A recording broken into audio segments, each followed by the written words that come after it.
Hi, my name is Dan, and I will be describing Boeing's turbulent time during 2019 to 2021.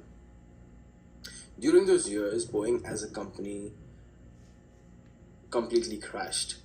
Historically, the most popular and successful aircraft manufacturer, Boeing, faced the most difficult period in the last 4 to 5 years and has only just begun to right itself.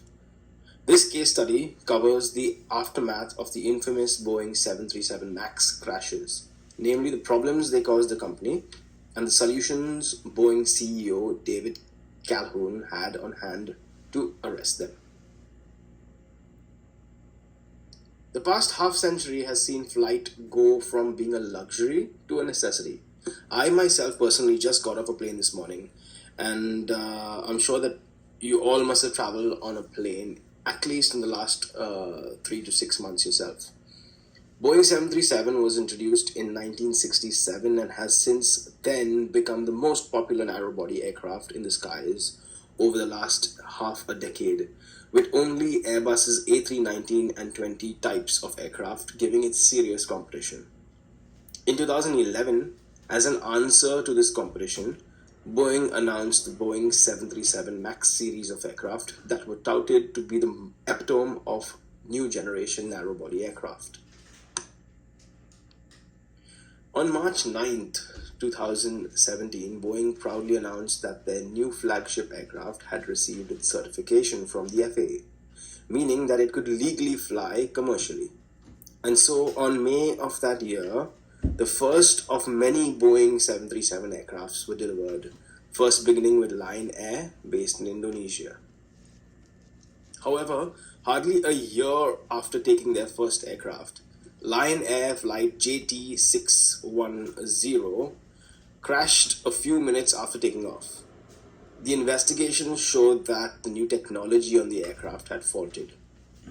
The date of the crash was October 29th, 2018. Within 6 months from the Lion Air crash, on March 10th, 2019, Ethiopian Airlines flight ET302 flew straight into the ground just minutes after taking off. The investigations there again pointed towards the same faulty technology on board the aircraft. Within days after the second crash, aviation regulators all around the world called for a grounding of Boeing's new flagship aircraft, with the last being the FAA on March 13th, 2019. The investigations all revealed that the aircraft's MCAS system that was installed to prevent the aircraft from reaching a stall and crashing malfunctioned itself and caused both crashes. The MCAS system is a new technology that Boeing installed on the Boeing 737 Maxes. Now, Boeing faced a grounded aircraft product just on the heels after which came the global pandemic. Airline clients all around the world cancelled and held off deliveries of the aircraft, whilst at the same time families of the fatal crashes launched lawsuits against Boeing. Whilst the brand took a huge battering, also did the brand's finances, as Boeing showed historical losses that year. Dave Calhoun, who was already on the board of Boeing's directors, was hired as the new CEO, tasked with pulling the company out of the muck they had gotten into.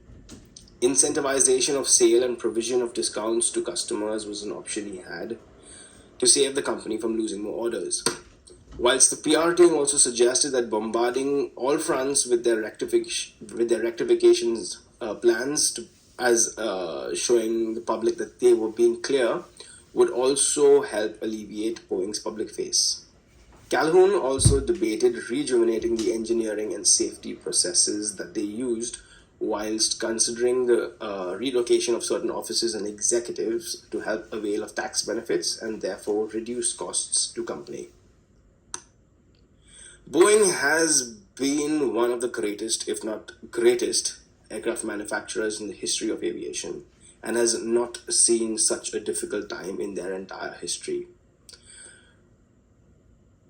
My past as a cabin crew manager has this entire case study very close to my heart. And during the time of the crashes, I myself managed flights on the Boeing 737, and that is the reason why I chose this as my case study. To close up, drastic measures must have to be taken before Calhoun manages to finally land the company safely in the midst of this Boeing storm.